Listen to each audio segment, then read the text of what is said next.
Tonight on KGW News, caught on camera, how students came to the rescue after their school bus driver passed out behind the wheel. Plus, I love tragedies. That space has a lot of memories for my family. How this Southeast Portland spot is now being transformed. And as a driverless future starts to take shape in the Rose City, some aren't sold on the ride. My immediate reaction was like, ew, like who asked for this? Then later, proud Blazers fans look beyond the playoffs as a season that surprised many finally comes to an end. I'm really excited for the future of the team. But first at 11, a major update in the sprawling NBA gambling case that involves Trailblazers head coach Chauncey Billups, who's currently on leave. We are glad you're with us tonight. I'm David Mulco, because now a different former NBA player and coach has become the first to plead guilty to criminal charges. Catherine Cook's in the newsroom to break it down. Catherine? David, we're talking about former NBA player and assistant coach Damon Jones. He pleaded guilty today to 2 counts of conspiracy to commit wire fraud. In federal court, Jones admitted to selling insider information about players with sports bettors. In one case, he told gamblers that a high-profile Los Angeles star was hurt and wouldn't play in a 2023 game against the Bucks. In a text, he wrote, quote, "Get a big bet on Milwaukee tonight before the information is out." LeBron James ended up being out for that game. In court today, Jones apologized to the NBA, the players, and his peers. He also admitted to being involved in a rigged poker game. Meanwhile, Chauncey Billups faces charges for taking part in the same rigged poker game. Billups is not named in the indictment over sports gambling, but an unnamed co-conspirator in that case matches Billups' description. He was not mentioned in court today. In November, Billups pleaded not guilty to charges of money laundering and wire fraud. Those charges still stand. Also, Billups remains on leave from the Portland Trail Blazers. His next court appearance is set for June. Back to Jones, he'll be sentenced in January and could face upwards of 8 years in prison, though prosecutors will recommend the judge shave off some time. David? Catherine Cook in the newsroom with our top story. Thanks, Catherine.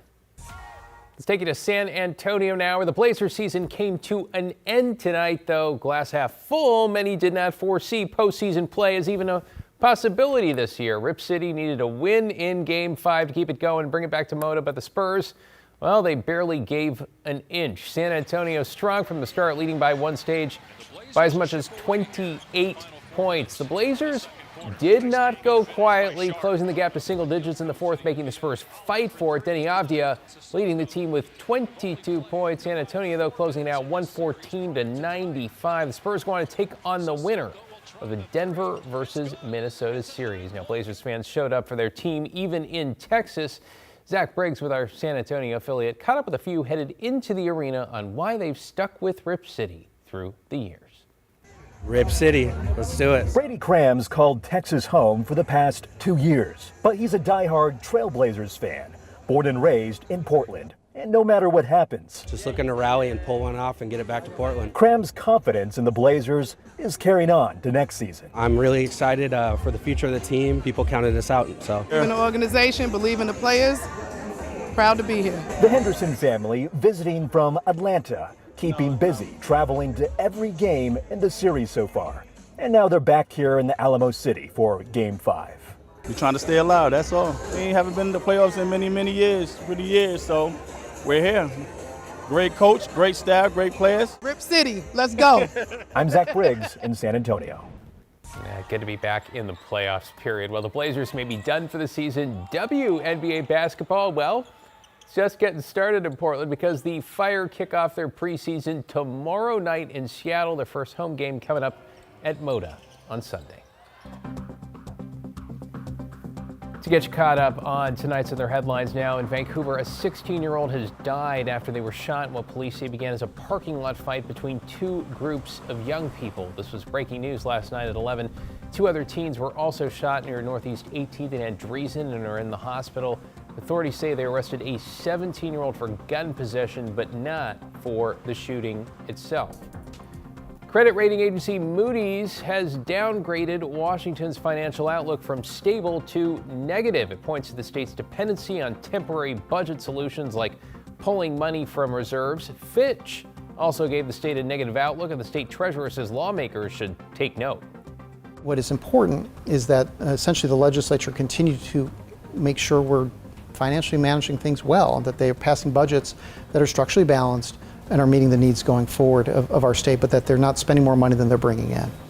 If the state's credit rating falls, not just the outlook, the treasurer says it could mean higher taxes for everyone. And Oregon voters, you have less than an hour to make sure you're registered to vote in the May primary or to change your party affiliation. The primary's closed, so if you want to vote in the GOP primary in the race for governor, you need to register as a Republican. Now keep in mind, even unaffiliated voters statewide will get a say on whether to approve transportation taxes, including a gas tax hike. Now head to the Secretary of State's website before midnight, i.e. now, to check or update your registration. Ballots go in the mail tomorrow. Election Day is Tuesday, May 19th. Well, let's switch to a live look now at the Rose City on this Tuesday night, because after a cooler couple of days, it sounds like things are about to heat up. Chief Meteorologist Matt Spino tracking that in our first forecast. Hey there, Matt. Yeah, things are going to warm up, David. We're going to start out something a little bit different. This is a zoomed-in shot up at Mount Hood, up near the Hog's Back. This is called the Devil's Kitchen, or the Hot Rocks. And if you look at this, the fumarole, the steam vents were steaming and smoking there. Really kind of dramatic, and it picks up a little bit there. So kind of fun to see that little camera shake because it was windy when we were recording this. Now, the moon isn't full yet, but it is on Friday, and it is totally illuminating Mount Hood. The fact that we can show it to you and it looks this good this time of the night, pretty impressive. It's 30 degrees up there, so it's already below freezing. We made 61 in Portland today. It's below average by 4 degrees, but we'll take it. Warmer than yesterday. Only Medford and the Rogue Valley in the 70s, but they'll be widespread tomorrow. And in fact, on Thursday, we'll likely see somebody hit 80 in Western Oregon. So sunny, we're back in the 70s tomorrow. Mostly sunny. We'll flirt with 80 on Thursday, depending on how much high cloud cover we get. And then really warm weather sets in on Sunday, the warmest of the year so far. I'll show you why and how warm it's going to get in a bit. David, back to you. Oh, here it comes. See you in a few. New tonight, just released video from divers shows some of the conditions they were dealing with in a tricky recovery effort in the Willamette. A member of Oregon Rescue Divers recording this video as he searched the wreckage of a vehicle that had barreled into the water, killing 3 of the 4 people inside. 2 bodies were recovered soon after the crash, April 6th. The search, the third person's remains, taking another week. The water up there was actually pretty good. It allowed us to do a few different search patterns, kind of like the spots we usually dive. The visibility was about the same, a little murky. Just last week, another crew pulled the Toyota out of the river. Police say the vehicle was speeding when they tried to stop it. It drove through a waterfront park, through a fence, and into the river. Oh, I love you, and you'll never be forgotten.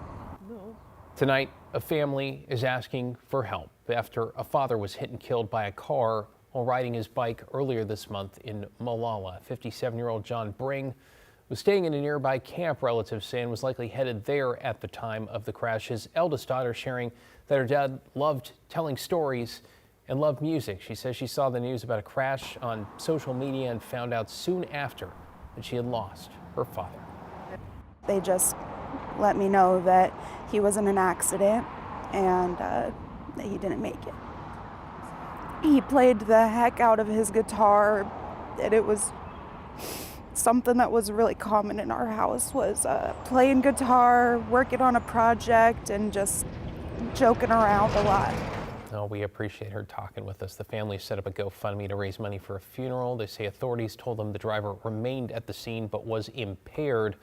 Molalla police will only say the crash remains under investigation.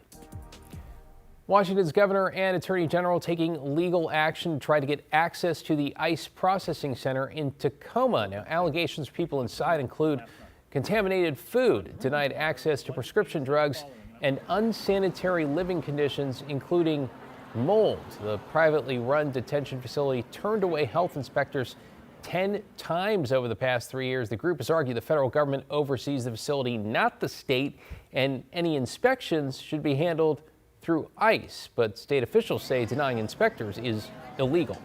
I want to be perfectly clear. We will not allow GEO Group's continued obstruction and brazen disregard for state law to go unchallenged. We need to investigate those allegations because these complaints pick the picture of neglect and cruelty. Neglect and cruelty. So far, there's been no comment from ICE in response to the latest filing.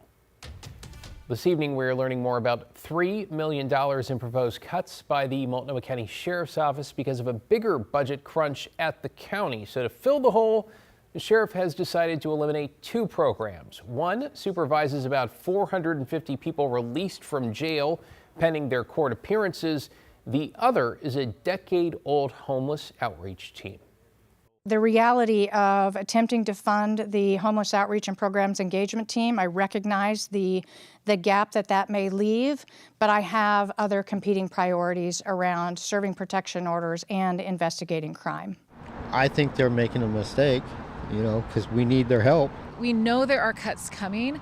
Our job has been to see how do we respond in expanding towards areas where we see increased needs. So we are making some really specific efforts right now to get deeper into services on the east side.